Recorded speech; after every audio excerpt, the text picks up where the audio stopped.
So this is my artifact. It's all about my physical education. It's about persisting. So physical education isn't a race kung saan ang pinakamabilis o pinakamalakas lang ang panalo. Noong una, akala ko ang PE ay tungkol sa pagbibit sa classmates sa labs o pagbubuhat ng pinakamabigat na weight. Pero nang nahirapan ako tapusin ang 12-minute run habang tapos na ang iba, na-discourage ako at doon ko na-realize na hindi pala bilis o lakas ang tunay na sukatan. Tunay na challenge ay pangpiling huwag sumuko. Pero every week gusto nang mag-quit ng katawan ko habang parang nasusunog ang legs ko at sinasabi ng isip ko na maglakad ka na lang. Pero nagpatuloy pa rin ako. One more minute, one more lap, and one more rep. At unting-unting nagbunga ang lahat ng one mores na iyon. Hindi man ako naging pinakamabilis, natutunan kong tapusin ang anumang sinimulan ko. Dahil doon, nagbago ang pananaw ko sa PE. Hindi na ito tungkol sa comparison, kundi tungkol sa commitment.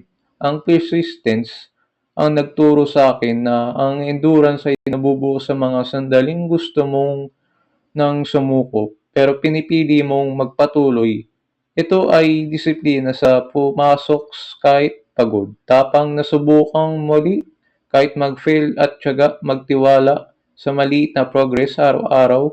Kaya hindi ang PE ay hindi tungkol sa pagiging pinakamahusay agad. Ito ay tungkol sa pagiging taong hindi sumusuko kahit mahirap na dahil ang pinakamahalagang muscle na time train sa PE ay iyong will to persist.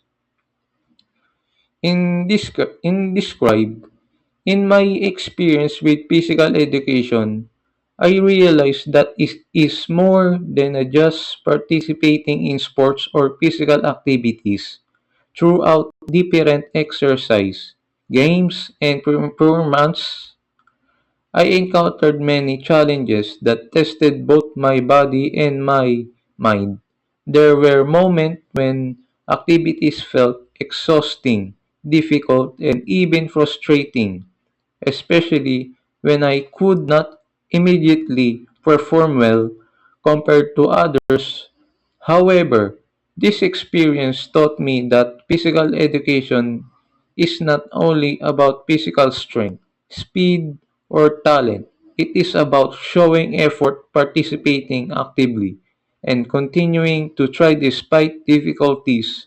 Every lesson, activity, and challenge become an opportunity to learn more about discipline, teamwork, and perseverance.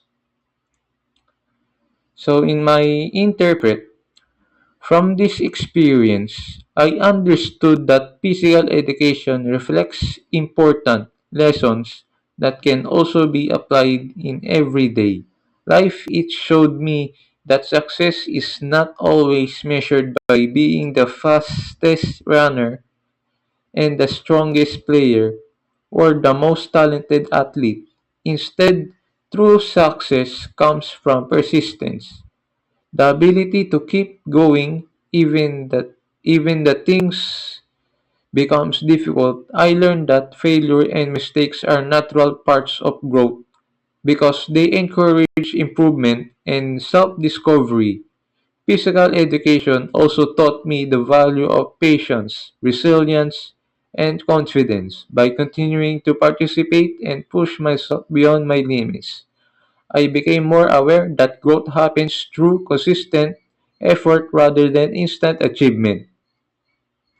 So my evaluate overall my experience in physical education has been meaningful and valuable in help me develop not only physical but also mentally and emotionally, and the lessons I gained from persistence, discipline, and teamwork will remain important in many aspects of my life. Physical education taught me to face challenges with courage and determination. Instead of fear or discouragement, it reminded me that progress matters more than reflection and that every small improvement is already an achievement. Because of this, I now view physical education as a subject that shapes character and builds resilience, proving that the greatest victory is not a winning, but continuing to move forward despite obstacles. So for my question number one, the choice, ang artifact na pinaka-proud ako ay ang aking lesson na plan ay activities dahil pinapakita nito ang aking pagiging handa, malikain at responsable bilang future teacher. Ipinapakita ko rin nito ang kung paano ko natutunan ang mga estudyante na mas naiintindihan ang aralin. For question number two, the B po, ang challenge na naranasan ko ay ang paggawa ng mga gawain na babagay sa iba't ibang uri ng learners. Sa pamamagitan ng reflection, natutunan kong maging flexible at mag-adjust ng teaching strategies upang maging epektibo ang pagtuturo. As for number question 3, the vision. Sa loob ng 5 taon, nakikita ko ang sarili ko bilang isang mahusay na compassionate at inspiradong guro na patuloy at natututo at magbigay ng positibo at epekto sa buhay ng mga estudyante.